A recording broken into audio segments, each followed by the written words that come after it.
I got duped some time back. That was when I was purchasing my first car, and it wasn't even anything big or fanciful. A Kia Picanto. You know, back when Uber had just started in Ghana and Uber was all over the place. There was this guy. He was such a confidence trickster. He went by the name Biggie, and he was big. He was a giant, taking one big step at a time as he walked. You know, those kind of people, quite huge. Now, this is how he goes about duping you. You will never suspect it. He starts by doing you a favor. He takes a risk on you. When I approached him to buy the car at his garage, which was not his garage, he was very friendly. After bargaining, he agreed to give me a 2-month spread because he trusts me. Where do you know me from?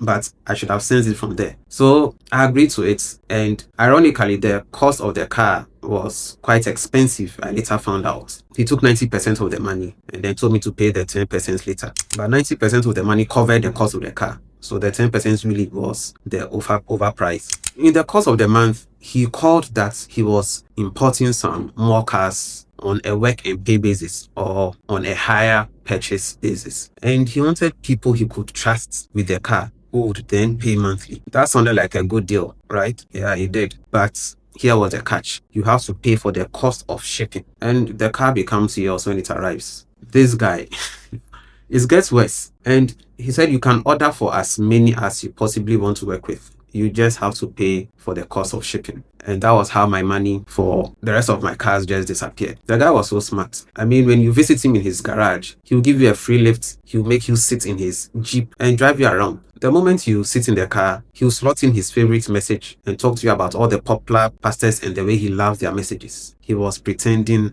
about everything. Later, I spoke to a car dealer friend of mine, and he told me something very fascinating. I'll share with you definitely. But Biggie's story so reminds me of the Pharisees, who Jesus gave them this very stern warning. He told them, "Woe to you, scribes, Pharisees, hypocrites, for you are like tombs that have been whitewashed, which indeed outwardly appears beautiful, but inside are full of dead men's bones and all manner of impurity or uncleanness."